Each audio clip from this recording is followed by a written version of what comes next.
ఓం సాయిరామ్. ఆ సాయినాథుని ఆశీర్వాదంతో ప్రతి ఒక్కరూ కూడా ఆనందంగా, ఆరోగ్యంగా, అష్టైశ్వర్యాలతో ఉండాలని మనస్ఫూర్తిగా కోరుకుంటున్నానండి.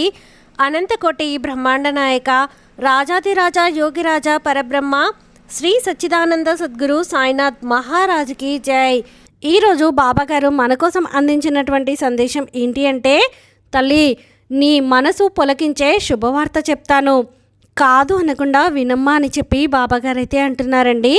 మరి బాబాగారు మనతో ఏ శుభవార్త చెప్పాలి అనుకుంటున్నారో తెలుసుకోవాలి అంటే వీడియోని చివరి వరకు స్కిప్ చేయకుండా చూడండి.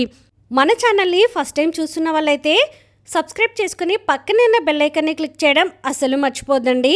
ఇక బాబాగారు మన కోసం అందించిన సందేశం గురించి చూస్తే, తల్లి నీ సాయినాథుడు ఈరోజు ఒక మంచి సందేశం అనేది అందించబోతున్నానమ్మా. నా బంగారు బిడ్డకు, నా ప్రియమైన బిడ్డకు ఒక శుభవార్తను అందచేయాలని ఈరోజు షిరిడి నుంచి ఈ వాక్కు తీసుకొచ్చానమ్మా. నువ్వు మనస్ఫూర్తిగా ఈ ఒక్క వాక్కుని వినమ్మా. ఈ వాక్కు నీ కోసమే. అదృష్టమైన వాక్కు, అదృష్టమైన శుభవార్త నీకు అందచేస్తుందమ్మా. నీకు తగ్గ కోరిక, నీకు తీర్చే ఒక అద్భుతమైన మాట చెప్పడానికే ఈ బాబా నీ ముందుకు వచ్చాను. నన్ను నమ్ముతున్నావు కదా, మనసు పెట్టి ఆలకించమ్మా. ఈ సాయి మాటలు విను. నీకు నిన్నటి నుంచే అనిపిస్తుంది కదా, నీ మనసు ఏదో సంతోషంగా ఉంది అని, నీ మనసు ఎంతగానో ఆనందిస్తూ ఉందని, నాకు ఏదో మంచి జరగబోతుంది, నాకు శుభగడియలు రాబోతున్నాయి అని అనిపిస్తుంది కదా. అయితే నీకు నచ్చినటువంటి శుభవార్తను అందచేస్తున్నాను. నీకు మంచి కాలం వచ్చిందమ్మా. నీ యొక్క మంచి కాలం ఆరంభమైంది. అంతా నీకు అనుకూలంగా మారబోతుంది. నీ బాబా నీకు ఆ అనుకూలమైన పరిస్థితిని, అనుకూలమైన కాలాన్ని అందించబోతున్నాను. ఇక నువ్వు చేయాల్సిందల్లా ప్రశాంతంగా ఉండి నీ బాధ్యతను నాకు అప్పగించడమే. నీ మనసు ఇష్టపడి, నీ మనసు సంతోషపడి, పూర్తిగా నీ మనసు నిండుగా ఉండేటట్లు ఈ యొక్క శుభవార్త, నీకు నచ్చినటువంటి కోరిక తీరబోయే అదృష్టమైన వార్త అనేది నీకు అందిస్తున్నాను. అవును తల్లి, నీకు ఒక మంచి కాలం వచ్చింది. అది నువ్వు నమ్ముతున్నావు కదా. ముందుకు వెళ్ళమ్మా. ఇక దుఃఖం అనే మాటను మర్చిపో. సంతోషంగా ఉండడానికి ఎప్పుడూ కూడా ముందు ఉండాలి. సంతోషం మాత్రమే నువ్వు తలవాలి. బాధ, కష్టాలు ఇలాంటి మాటలు నీ నోటి నుండి రానే రాకూడదు. నీ నోటి వెంట కాదు, నీ మనసులో కూడా తలుచుకోకూడదు. ఈ క్షణం పోతే నాకు మంచి కాలం వస్తుందని నా సాయి చెప్పాడు కదా అని కొంచెం ఓపికగా, ఓర్పుతో నీ పనులు నువ్వు చేసుకుంటూ ఉన్నావు అనుకో, ఆ కాలం భగవంతుడు నీకైన కాలం నీ దగ్గరే చేరుస్తాడు. మొన్నటి వరకు నీలో ఉన్న అలజడి, నీలో ఉన్న కష్టం, నీలో ఉన్న బాధ ఇవన్నీ కూడా నాకు తెలుసమ్మా. బాబా నేను ఎంతగానో కష్టపడుతున్నాను. నా కష్టానికి తగ్గ ప్రతిఫలం రావడం లేదే. ఎదుటివారు అసలు ఏమీ చేయకుండానే వాళ్ళకి అదృష్టం మీద అదృష్టం అనేది కలిసి వస్తుంది. నాకు మాత్రం ఎందుకు బాబా ఇలాగే ఉంది, ఎక్కడ వేసిన గొంగల్లా అక్కడే ఉంది నా జీవితం అని అడుగుతున్నావు కదా తల్లి. నీ భక్తుణ్ణి అయినప్పుడు నాకు మాత్రం ఎందుకు మంచి కాలం రావడం లేదు అని నన్ను ఇతరులు చూసి ఎంతగానో నువ్వు కృంగిపోతున్నావు కదా తల్లి. మంచి స్థాయికి ఎప్పుడు వెళ్తాను, ఎప్పుడు మంచి కాలం వస్తుందని బాధపడుతున్నావు.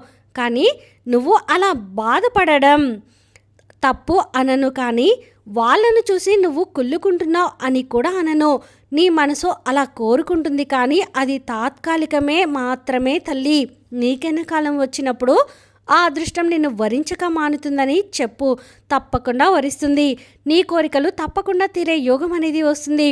అప్పుడు నీకు కష్టం అనే మాట లేకుండా మనసు నిండుగా సంతోషం ఉంటుంది. నువ్వు ఇతరులతో పోల్చుకోవడం, ఇతరులతో నువ్వు వాదన పెట్టుకోవడం మానేసేయి. నీకు ఒక విషయం చెప్పనా, నీకు అర్థమయ్యేలా కూడా చెప్తాను. నిన్ను ఇప్పటికే నీ మనసుకి ఒక తెలివి దొరికేలా ఒక మాట కూడా చెబుతాను, వినమ్మా. ఒక వ్యక్తి 22 సంవత్సరాలు చదివైపోతుంది.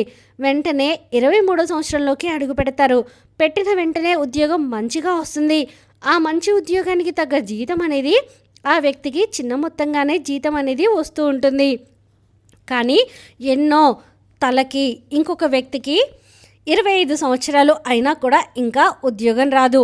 26వ సంవత్సరంలో ఆ వ్యక్తికి మంచి ఒక ఎక్కువ జీతం వచ్చేలాగా ఉద్యోగం వస్తుంది. అంటే ఇక్కడ 22 సంవత్సరాలకి ఆ వయసుకు తగ్గ జీతం తీసుకున్న ఆ వయసుకు తగ్గ జీవితమే కదా వస్తుంది. అలాగే 25 సంవత్సరాలకి అతనికి తగ్గ జీతం ఎక్కువే జీతమే కదా వస్తుంది. అంతా సరిపోతుంది. కానీ ఆ వ్యక్తి చిన్న వయసులోనే మంచిగా ఆదాయం పొంది బాగా ఎక్కువ అభివృద్ధి చెందుతాడు. ఇక డబ్బు, బంగళా ఇలా ఎక్కువగా సంపాదించుకుంటాడు. కానీ తొందరలోనే అంటే ఒక చిన్న వయసులోనే మరణిస్తూ ఉంటారు. అది చాలా బాధాకరమైన విషయం కదా. మరొక వ్యక్తి ఎన్నో కష్టాలు చవిచూస్తాడు. ఎప్పుడో 45 సంవత్సరాలకి మంచి స్థాయికి వెళ్తాడు. కానీ ఆ వ్యక్తి 90 సంవత్సరాలు బ్రతుకుతాడు. అంటే ఆ యొక్క వ్యక్తి అనేది ఈ వ్యక్తికి రాసినటువంటి తలరాత వేరే, ఆ వ్యక్తికి రాసినటువంటి తలరాత వేరే. కాబట్టి ఎవరి తలరాత వాళ్ళదే, ఎవరి జీవితం వాళ్ళదే, ఎవరి యొక్క అదృష్టం వాళ్ళదే, ఎవరి యొక్క వాళ్ళకి రాసి పెట్టింది అదే వస్తుంది అని గుర్తుంచుకోమ్మా. నీకు రాసి పెట్టింది నీకు వస్తుంది అని తెలుసుకో. నీలాగా ఇంకొకరు ఉండలేరు, ఇంకొకరిలా నువ్వు ఉండలేవు. నువ్వు ఒకరిని చూసి గొప్ప, నేను తక్కువ అనుకోవద్దు. మరొకరు నిన్ను చూసి అయ్యో వీళ్ళకంటే నేను తక్కువ అని ఇంకొకరు అనుకుంటారు కదా. కాబట్టి ఎవరి రాత అనేది వాళ్ళ జీవితానికి భగవంతుడు రాసే ఉంటాడు. అలాగే జరుగుతుంది కూడా. కాబట్టి ప్రతి దానికి భగవంతుడి దగ్గర ఒక లెక్క అనేది ఉంటుంది. దాన్ని బట్టే జరుగుతూ వెళ్తుంది. ఈలోగా నువ్వు తట్టుకోలేని కష్టాలు అని బాధపడాల్సిన అవసరం ఏమీ లేదు. అన్నీ నీ మంచికే అని ముందుకు వెళ్ళు. కొన్నిసార్లు నీ ఆలోచన విధానాన్ని బట్టి నీ జీవితం ఉంటుంది. అలా మార్చుకుంటూ నీ ఆలోచనలు మార్చుకో, నీ యొక్క మనస్థితి మార్చుకో. నీ ఆలోచనకు తగ్గట్టు నీ జీవితం ఉండాలనేది నువ్వు ఏదైతే తలుచుకుంటావో అదే నీకు జరుగుతూ ఉంటుందమ్మా. ఏదైనా సరే నమ్మకంతో ముందుకు వెళ్ళినప్పుడు ఆ నమ్మకమే నన్ను నడిపిస్తుంది, గెలిపిస్తుంది.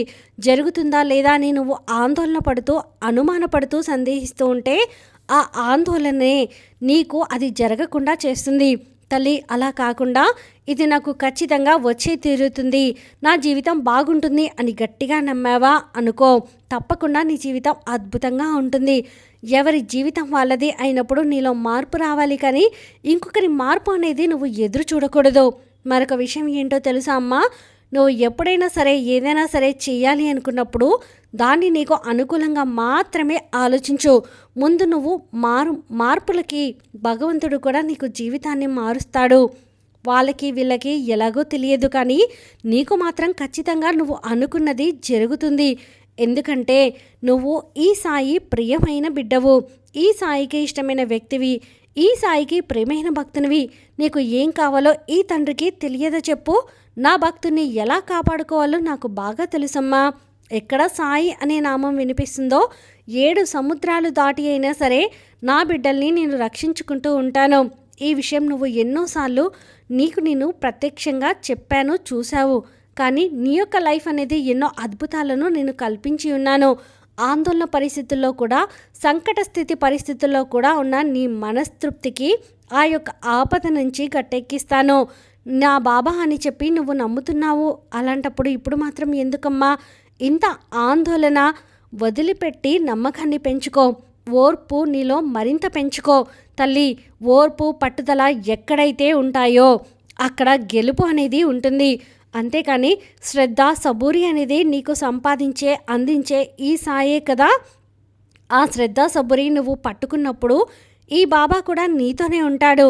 ఇప్పుడే అనుకుని ఇప్పుడే అయిపోవాలని ఆరాటపడకు. దేనికైనా సరైన కాలం అనేది కలిసి రావాలి. ఒక సమయం అనేది ఉంటుంది. నీ కాలం అనేది వచ్చినప్పుడు తప్పకుండా నీకైన మార్పు అనేది జరుగుతుంది. అలా కాకుండా ఆతృత పడితే, ఆందోళన పడితే బాధ మాత్రమే మిగులుతుందమ్మా. సంతోషంగా ఉన్నప్పుడే నువ్వు గట్టిగా మనసుని ధైర్యంగా ఉన్నప్పుడే ఏదైనా సాధించగలుగుతావు. నీలో ధైర్యం ఉన్నప్పుడు నీ కుటుంబం కూడా నిన్ను చూసి ధైర్యంగా ఉంటుంది. కాబట్టి నీ ఆలోచన వల్ల నీ కుటుంబం సంతోషంగా కూడా ఉంటుంది. ఈ విషయం తెలుసుకొని ఆనందంగా జీవితాన్ని జీవించు. నీ యొక్క కుటుంబాన్ని ఆనందంగా ఉంచు. దానికి మించి నీ కుటుంబం మీద, నీ సాయి తండ్రి మీద, నీ మీద ఆశీర్వాదం, నీ బాబా ఆశీర్వాదం ఎప్పుడూ ఉంటుంది. నీ బిడ్డ నమ్మకం మాత్రమే గెలుస్తుందమ్మా. నీ బాబా నీకు తోడున్నంత వరకు నీకు అంతా మంచి జరుగుతుంది అని చెప్పి బాబా గారైతే అంటున్నారండి. ఈ వీడియో మీకు నచ్చితే ప్లీజ్ లైక్ చేయండి. మరికొంతమంది సాయి భక్తులకు వీడియోని షేర్ చేయండి. ఫస్ట్ టైం ఛానల్ని చూస్తున్న వాళ్ళు సబ్స్క్రైబ్ చేసుకుని పక్కనే బెల్ ఐకాన్ని క్లిక్ చేయడం అస్సలు మర్చిపోవద్దండి. సర్వే జన సుఖినో భవంతు. ఓం సాయిరామ్.